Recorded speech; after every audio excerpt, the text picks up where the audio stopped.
Good evening. We've got this side. Scott, you're a little outnumbered. You might as well come over. It's a good thing we're not doing Jeopardy. You would be in trouble.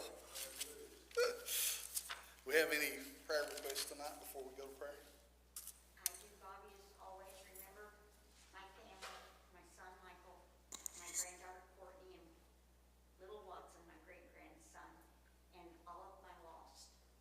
And let's still remember everybody that's traveling the holiday weekend, that everybody gets home safe. And of course, remember the people in Texas.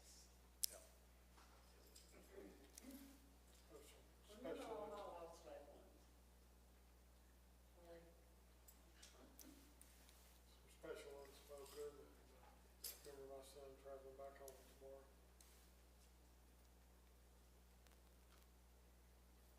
Remember my grandson Tanner, he's been under the weather. He has some tests coming up too. Still- We'll be going back on the 15th, just for some scans and labs and to visit with the oncologist. Just like to ask everybody to say a prayer for that, we get, good news. Kenny had asked on Sunday for a prayer for this little one, Lydia. That's my next door neighbor's grandson. She's got cysts and so on her intestines, and it's got blockage and all kinds of other stuff. Well, anyhow, they had her on a feeding tube and had to stay up there in Charlottesville for about a month now, I guess. But anyhow, they admitted her to the hospital today, and they're gonna do the big surgery tomorrow on her. So continue to remember her. Her name's Lydia. How old is she? Maybe 2. Oh my goodness, okay. Just little. Yeah. Also, just remember, Larry too, I think it was today, he had his throat stretched. As Jamie said, I think this was either the second or third time. So I think it was today, so let's just remember him. Anybody heard how Larry's doing? He was back Sunday doing good. Did he? Okay. Yep. He said, I hope it works. Yeah. I hope so too. Guess they went up in there and cauterized something, but Yeah. he was here Sunday doing fine. Oh, good, good. I remember my grandson, he's got some swollen lymph nodes, and they don't know really what's going on. They've given him some antibiotics, and it didn't help, and they've given him another round of stronger antibiotics, and I think I haven't heard from him today. Susan tried to call me a while ago, might have been what it was about, to hopefully the second round of antibiotics cleared that up. So, and still remember Danny and Pam, Larry, and Debbie. And I guess Lynn's going to be losing his job. He really don't seem to be too worried one way or the other about it, but that's Lynn. I don't think he's too worried. He's more worried about everybody else that works there and in the store that he said he don't know what they're gonna do. Yeah. I think he said he's good till September 8th.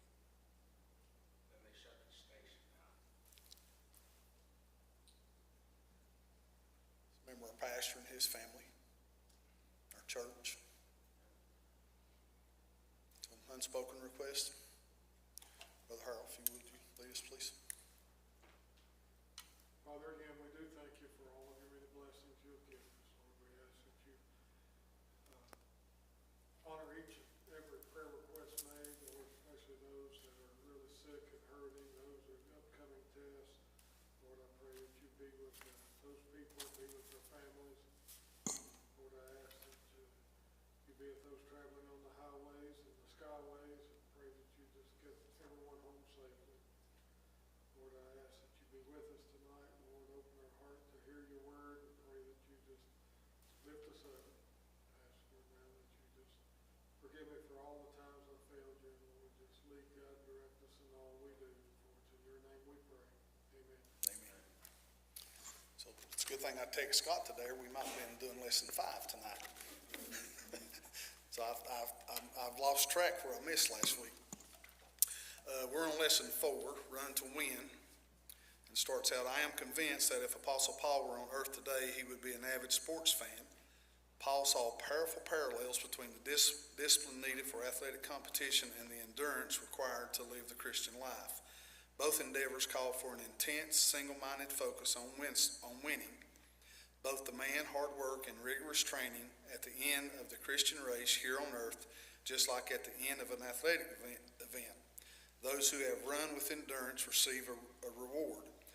It says, describe an award or recognition you have received at some time in your life. If you have a trophy or certificate, show it to the group. So I don't know if anybody brought their Heisman trophy with them tonight, but did you win an award? Did you? I won a couple that I was real proud of, but they were nothing compared to the reward of going to heaven. I had a couple of baseball trophies and Okay.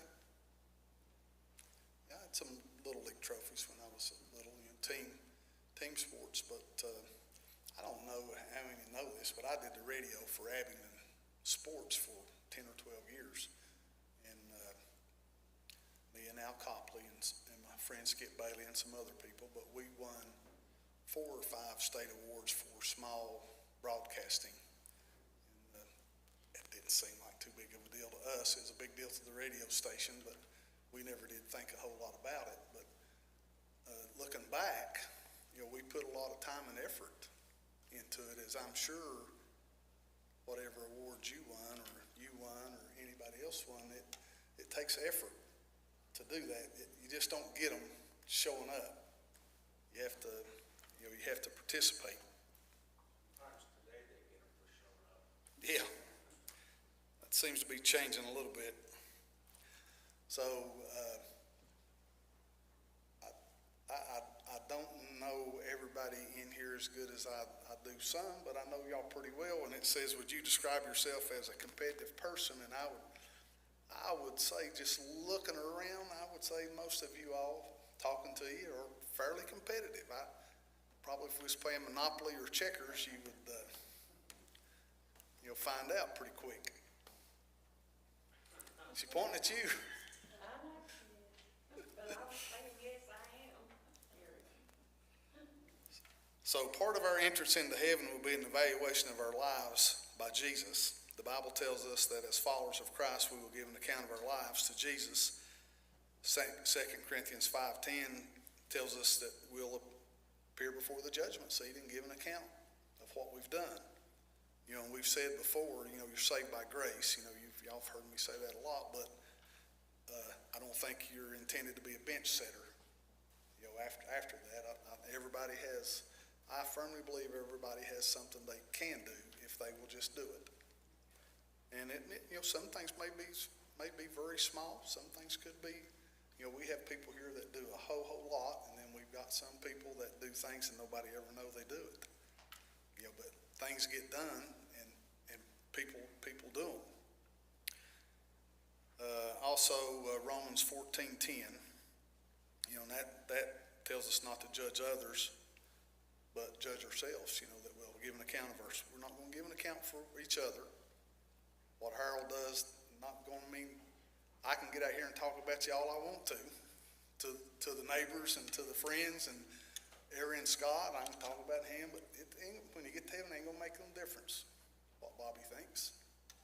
None. It makes a difference on what Jesus thinks and how you have. We all make mistakes. We're human. It's hard sometimes staying the course. Everybody gets off track a little bit, but Jesus always has open arms for us. Jesus' evaluation of us will not be seen if we are saved or lost. The issue was settled when we believed on Jesus and received eternal life by his grace alone. The evaluation we will face will be an evaluation of what we did in life and what gifts and opportunities God gave us. The results of that evaluation will bring us either reward or loss, or loss reward. So what individual sport or aspects of athletic training and competition does Paul refer to in these verses? And Scott and I was talking about this a little earlier, that a lot of these are simple one-word answers. You want me to read that verse? Yeah, if you want to. Know ye not that they which run in a race run all, but one receiveth the prize? So run that ye may obtain. And every man that striveth for the mastery is temperate in all things. Now they do it to obtain a corruptible crown, but we an incorruptible crown. I therefore so run, not as uncertainly, so fight I, not as one that beateth the air, but I keep under my body and bring it into subjection, lest that by any means, when I have preached to others, I myself should be a castaway. So I think the opening line kind of tells you that they were running, referring to that. Well, I did a little bit of studying on that, and they ran, back in those times, they ran a race, and they had, for no other word, let's call it, they had a big wrestling match. Yeah. And you had to be, it's kind of like an all-star program, that you had to be nominated to run in that. So that's why he says, only one was gonna win. In our race, we all have a chance to get the uncorruptible crown if we finish state of the course. Yep. When you're also, I thought about, when you're running, if you start out real fast, you tire out pretty quick, and you start falling behind, and you see that a lot in Christian life. If you go too slow, you're at the back of the pack. If you ain't the lead dog, they say you're not in the race.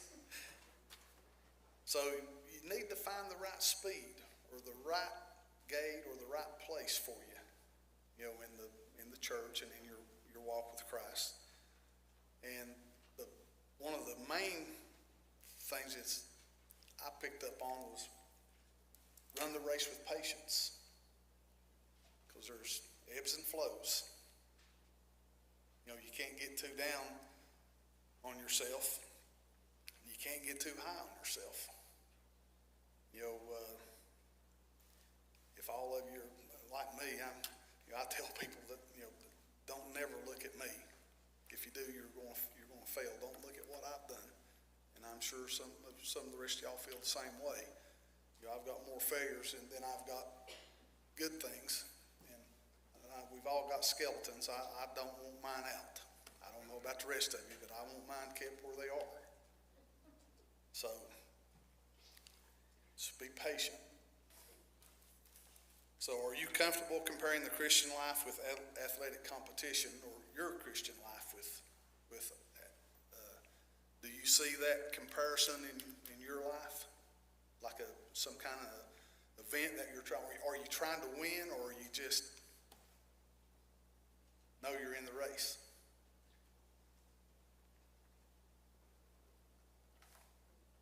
I'm comfortable comparing it to it. I understand the metaphor that he's using and why that our training should be praying, studying, learning more about God for the purpose of attaining that crown. Yeah, you put it in perspective. You need a zeal to win, not only in sports, but also in your Christian life. The end goal is a home in heaven.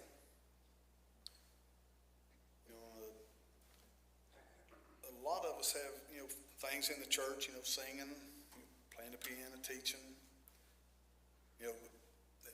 It's a commandment to do service. It's not a suggestion. So,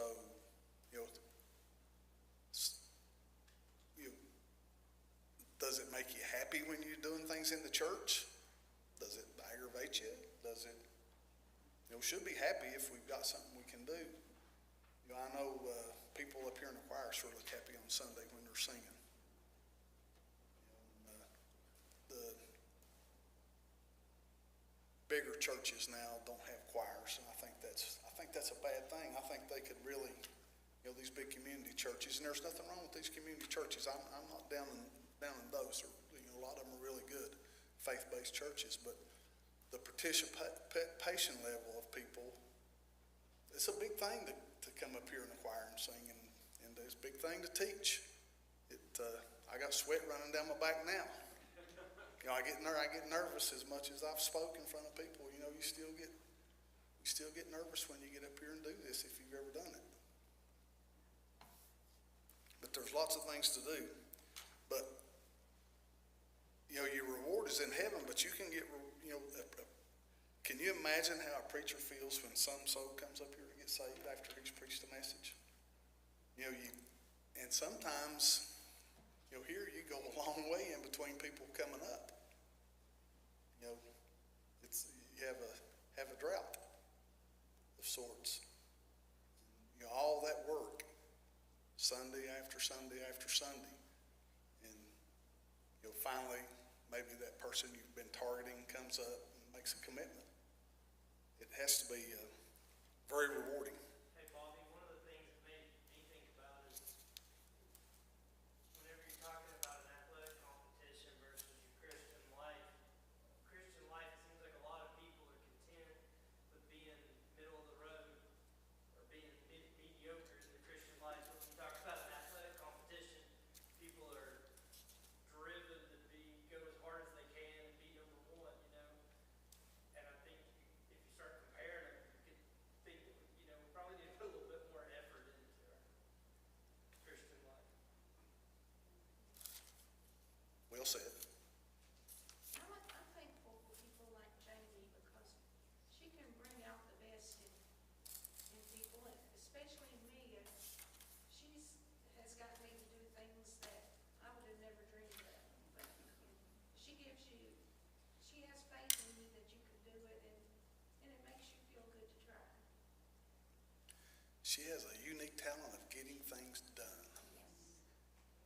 And she will tell you if you're doing bad. But she don't stomp on your toes. She just kicks you a little bit. She is, I love that most about her. Because if somebody can give you direction, then you know where to fix your problem if you've got a problem. But she's very good at getting things done. I tell you, she has a heart for it too. So thankful that I'm sure the last thing she'd want to do is leave a choir. If you ask her, it's probably out of her comfort zone. But she's good at it. So let's see. I think I skipped one. What prize or crown did Paul want to receive? An uncorruptible crown. Yep. Translate home in heaven. So we move on to number 4. Think about what motivates you to serve the Lord in some area of ministry. Are you doing it to receive a reward or for some other reason?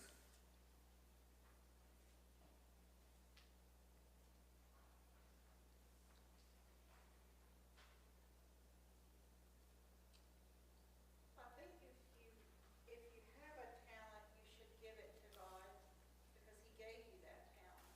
Whether it's mediocre talent or, you know, a big talent, I think you should use it. I've always heard that you should use your talents for the Lord. So I think that's what motivates me. I mean, mediocre as I say, I'm just saying. I think that motivates me to do something because that's, you know, I at least carry it in the bucket. But what I'm saying is that has always motivated me. We're supposed to use our talents. Yep. Doing it to please God and to bring Him glory. Yeah. If you have something to do at church or in the service, let's say you're singing in the choir, that's a motivation for you to come too. If you're leading, I'm sure everything that happens on the weekend that you need to miss church, you try to plan around that if you can, because you know that you have to do this. You know, and it's a motivator to have you here. That's why I think as many people as possible you can get involved, the better.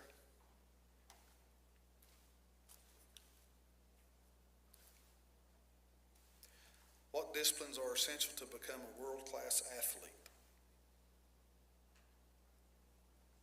Training and sacrifice. Two very good ones right there. Strength, power, endurance. More good ones.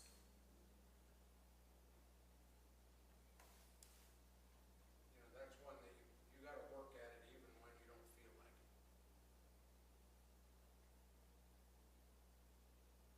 Sometimes an athlete that's in competition or whatever, to get up early in the morning and run, there's days you don't feel like it, but you know that you have to stay in condition. That's right. And you do it. And that may not be a good comparison in your Christian life, but face it, people don't feel good every day, and sometimes it's, if I feel bad, am I gonna stay home, or can I come to church? And I always feel better when I leave than when I came, if I'm that way. I know people that will never miss work, but they don't have a problem missing church. Yeah. If they feel bad, I'm too sick or feel too bad, I'm guilty of that one. I'll go to work, but they won't come to church. Go to work if you're half dead. Follow the rules, which is part of keeping God's commandments.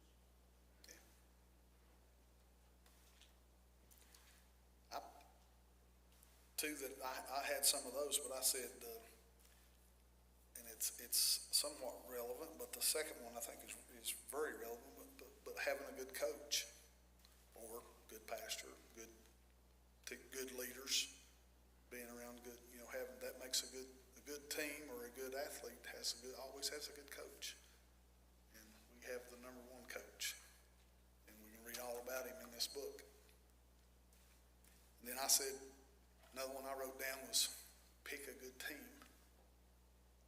You know, every good winning team plays together, shares the ball, don't take all the credit. You know, and it's vital, especially in the church. You can't have one person. You know, you need to spread the love. People need to get involved. We keep coming around to that, being involved. Participating. It's important. What spiritual disciplines are part of strict training to become an effective, mature Christian? Study the Bible, prayer, fasting, and like Kitty said, follow the 10 Commandments. Attending church. Very good ones. Serving others.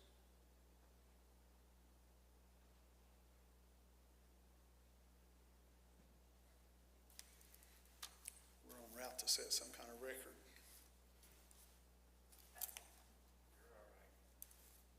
Ice cream won't melt, will it? Y'all missed the ice cream. I was thinking I was going to teach next week, and we was going to do trivia and have ice cream. So maybe we'll do it next time I'm up. We won't tell the rest of them though. Just keep that quiet.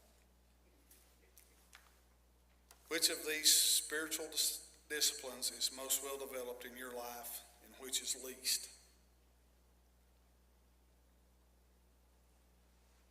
So one, you said, we said read the Bible is one. Are we faithful to do that? Praying. Are we faithful to pray? Another good one. Assemble ourselves together. Tithing, I think, could be put in that same box. I think you could, I don't know how many places it's in here, but you could find a lot where it says help the elderly and the widows. It's not an ask, it's also a commandment. The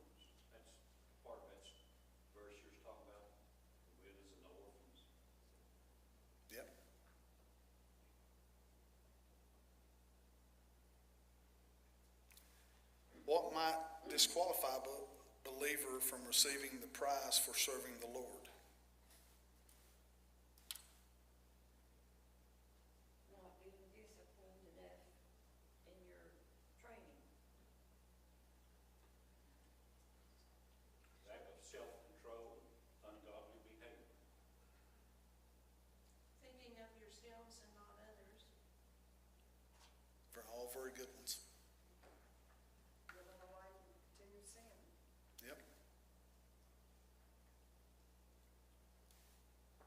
You know, that references verse 27, and that kind of leads you to think a little bit that Paul was saying that if you try to exalt yourself and not the Lord, that could be disqualifying. You know, if you're just doing it to get your self-recognition, that's not the route. Bobby, when it says there, in parentheses, verse 27, that's when Paul was saying that he has to work at keeping his own self and body under subjection, because the last thing he wants to do is to preach to others about how to serve God, and then he himself not follow those same Yep. guidelines. Self-denial. How would you describe your place in the Christian race right now? One, on the sidelines, ready to quit, or going great? I'm deciding on it, but could do better.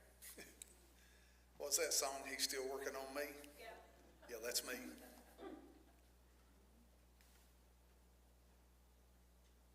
I think that's a little bit of a tough question to answer in a public setting.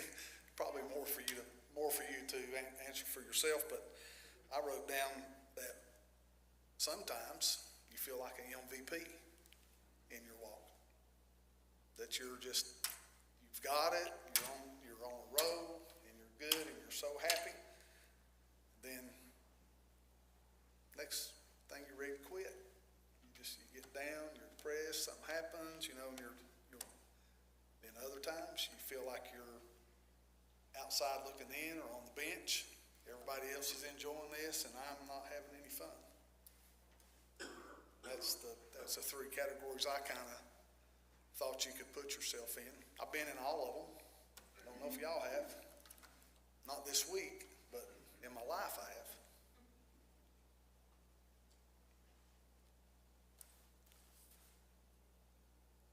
The main one to not get in is the ready to quit one. That's not the one to get in. What do you need from the Lord or from others to help you keep running strong? Just his constant assurance that he'll take care of me. And give me the peace that he always does and has for me. Very good. Trust and support. More motivation. Yeah, I like that one. I had wrote a good network of friends, good network of, you got to have a good team. They can you can miss that game-winning shot. If your teammates still believe in you the next time to give you that shot, you have confidence. So you need to have good teammates that believe in you. Fellowship, Yeah, I missed fellowship, but I'm not here. yeah.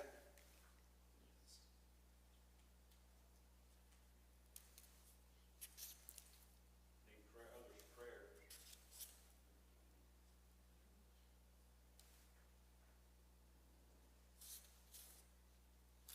Should I wait a minute or two before I read number 10? We can't leave out of here before 7:30. How does the promise of heaven, as you are coming to understand it, encourage you to stay in the race? I put down it's not so much going to heaven, it's my fear is going to hell. Yeah, that's a good motivator. Very good motivator. What I know of it, I don't want to go there. I know more about that than I do heaven, I believe, Yeah. Well, I've got because of God's promise of love, peace, and spending eternity with Jesus and being with all my loved ones. Yep.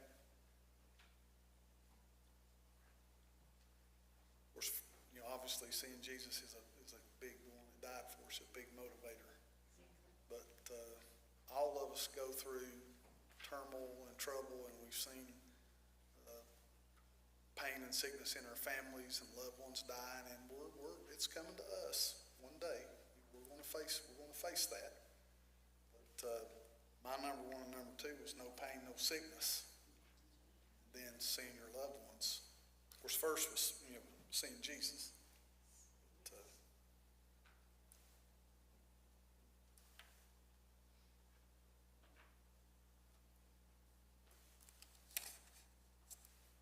so it says, on your own, I guess, an hour later, carve out some quiet time to realistically evaluate your Christian commitment and obedience to Jesus.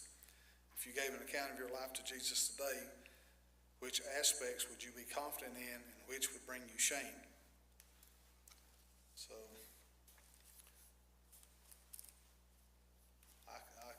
like I said earlier, I'm leaving them skeletons in my closet. I've got plenty of them.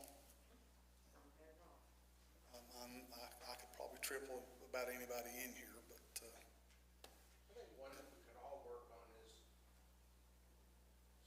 dedicating more time to our study, our reading, to learn more about God, learn more about His Word, because that's never ending. yeah.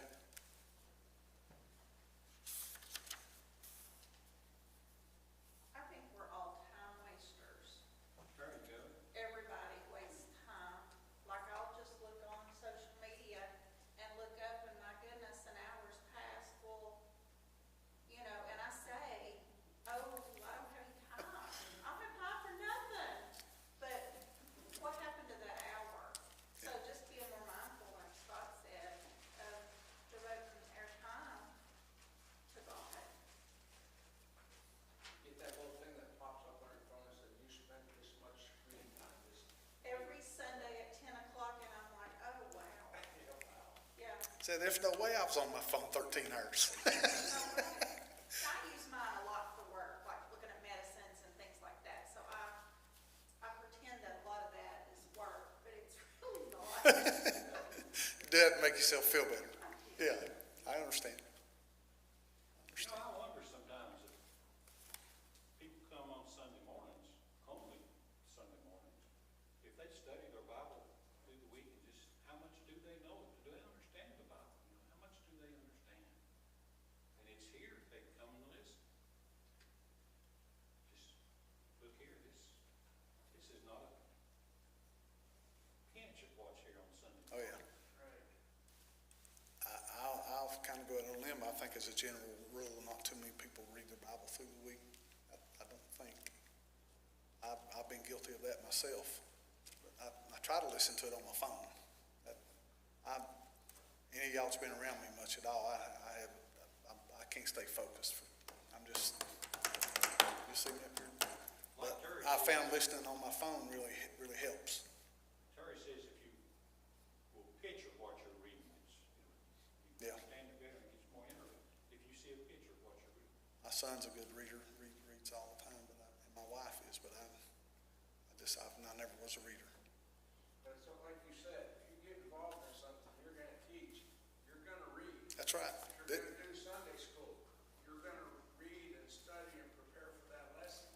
So I think the more of those things you get in, the more you stay in the Word. Absolutely.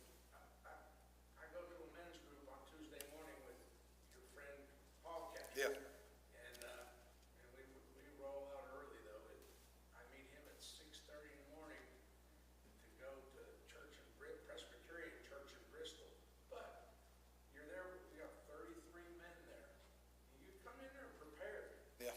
And so between this Wednesday, Tuesday, and Sunday, knowing what Kenny's gonna teach on Sunday school, you get a pretty good dose of the Yeah. Word.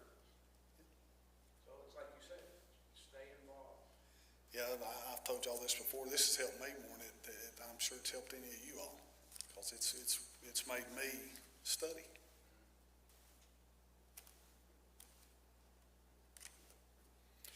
Okay, anything else?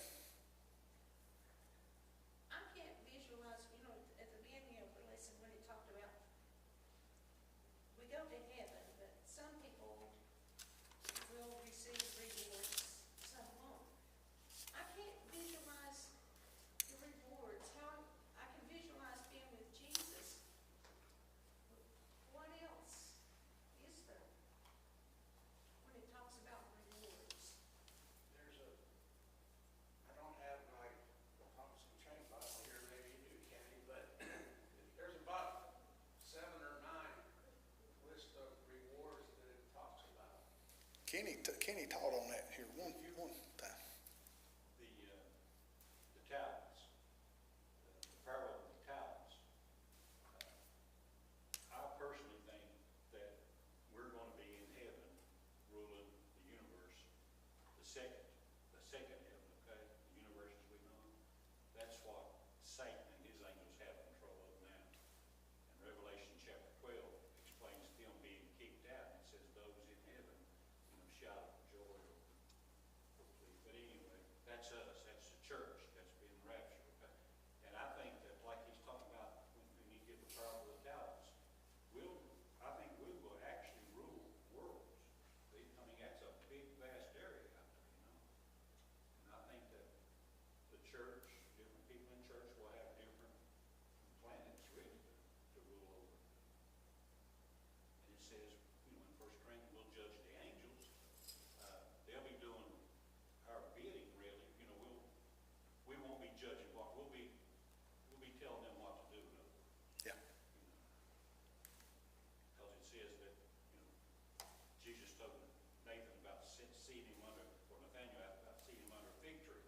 He said, you'll see greater things. You'll see angels ascending and descending to the earth.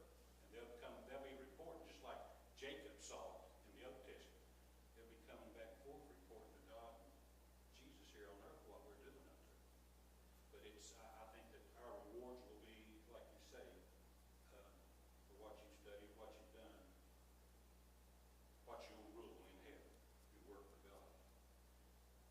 Everybody's basket's going to be full, but some people's going to have a bigger basket, in other words. And they won't be Yeah. able to envy over it. You understand? Yeah. So I just jotted down a couple things to close with that, when you start in your Christian walk, everyone has good intentions. The heart's in the right place.